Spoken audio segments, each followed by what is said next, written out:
Hey guys, Matt here from WorkStory, putting together the first of hopefully many videos, just resources, information that we gain from working with hundreds of other teams through the WorkStory platform, and sharing some little sort of info nuggets on stuff that we think could help any team do better when it comes to employee growth, performance reviews, feedback, culture, things like that. We encounter stuff every day, and so I figured why not turn it into a little video series that we're sharing out to try to be helpful to our current clients or prospective customers of ours as well. So naturally, first thing I thought to do was let's put together a quick list on 10 things I think you could do to improve your performance review process, wherever it is, either if you do it manually, maybe you don't do it yet, or if you have a system in place, there are always ways in which we could iterate to improve. So the first one is come up with a continuous improvement plan. This can also be called just like a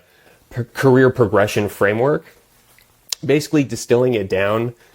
If you were to start a new job, you want to know exactly what you need to be doing to move into sort of the next step up, the next position. And having those agreed upon expectations makes it so much clearer, not only for us to measure how well people are doing, but also to set goals to then hit those different things so that everyone can sort of progress as they would like to through an organization or in their own specific careers. And let's reflect quickly upon, why are we doing performance evaluation in the first place? It's sort of so that employees can improve, so that our organization can benefit as a result of their growth. So why not make it very clear and easy and agreed upon the ways in which we want people to be progressing within our organization? So step one, if we can, take some time, build out those frameworks. Step two, or number two, is setting goals against those frameworks. Generally, just coming up with goals and then sharing those goals with team members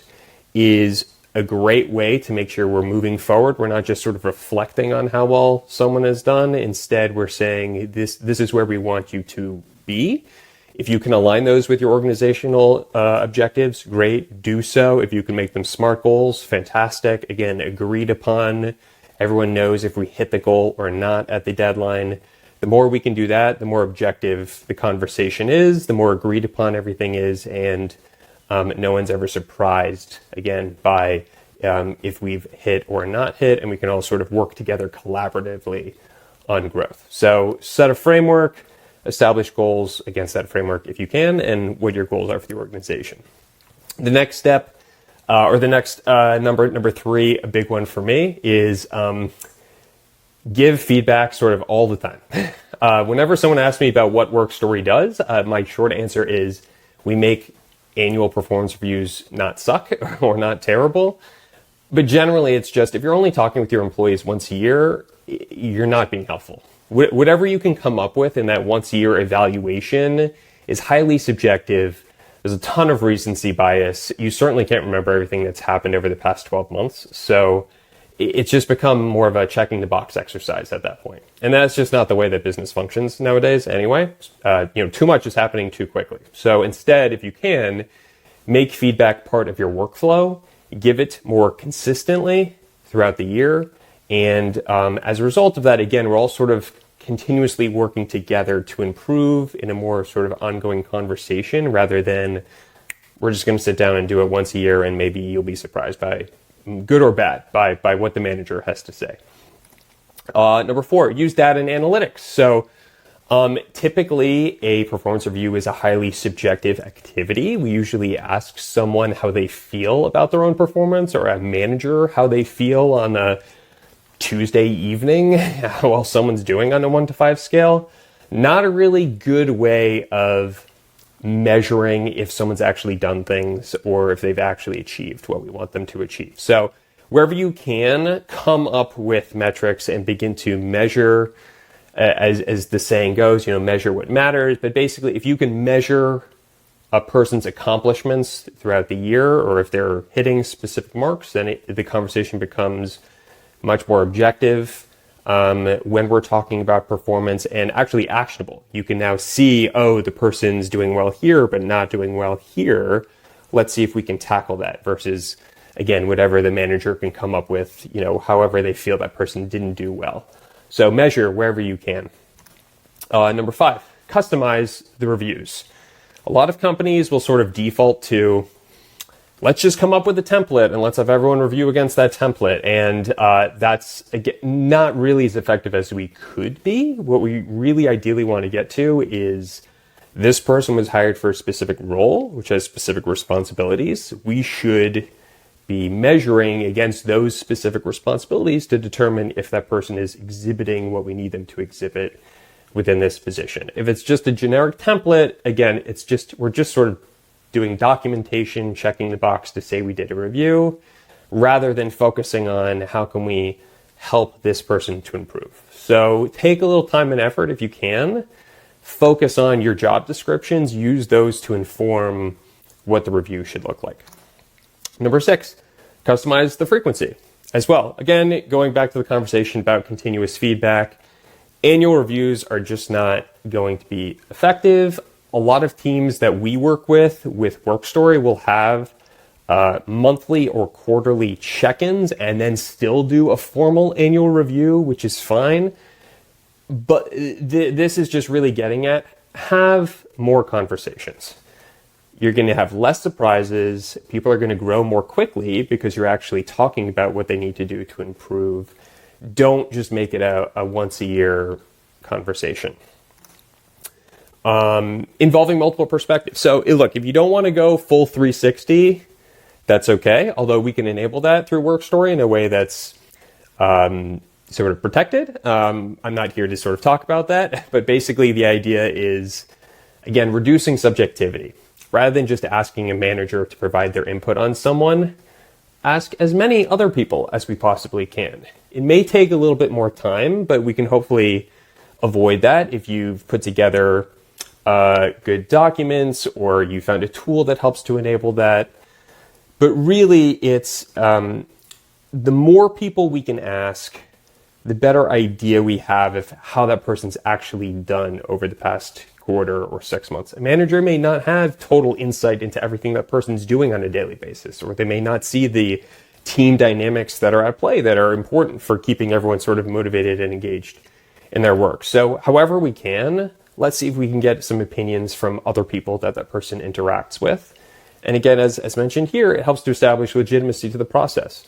You know, it's not just me and my manager talking about it. It's, oh no, these 5 people gave their opinion on how well this person's doing. We can come up with a really good story to tell in the performance review based on everything they're saying. Number 8, align the reviews with the company values. This is really good when it comes to, if you're trying to establish a culture in your organization. Yes, you want people to be able to do the work, but if you're really a people-centric organization, you're going to have a really great set of core values, and you want to make sure everyone can sort of work together within that value set. Some organizations are a little bit more competitive. Some are a little bit more free-flowing. Some put much of the responsibility on the employee versus on the manager. Whatever your set is, incorporate those core values into your evaluation process so that you can say, yes, this is the typical WorkStory employee that we're looking for. I want the way they act and work to be an example for others. And so just measure against your values on top of the responsibilities they have for their roles. Number 9, celebrating successes. There's an interesting quote. I think it could be from Warren Buffett. I'd have to double check, but it's about basically celebrating people and their successes publicly and then sort of chastising them more privately. In doing so in that way, the person feels a lot better about the process. There's a lot of sort of extrinsic motivation tied to that.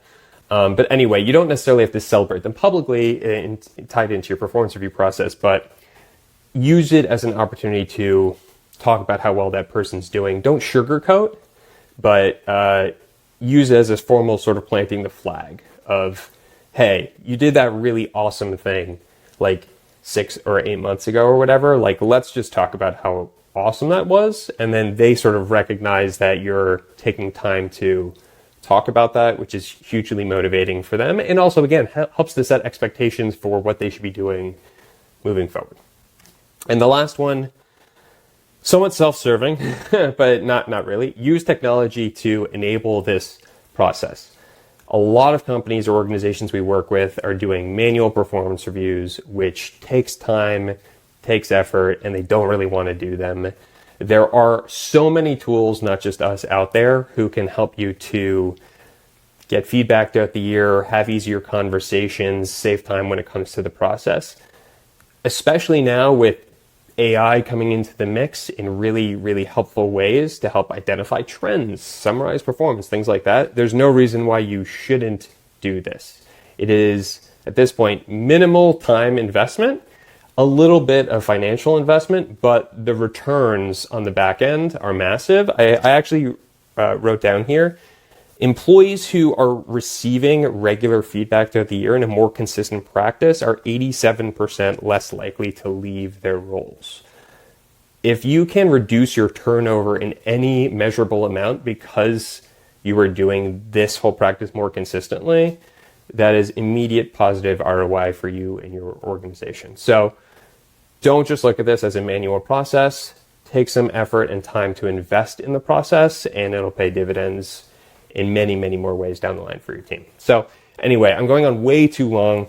That's way too much information. Hopefully that was helpful to you. If we could be helpful to you, let us know, but that's not the point of this conversation. Hopefully you can take some nuggets here and apply them to your own performance review practices. And looking forward to see you guys in the next one. Thanks again.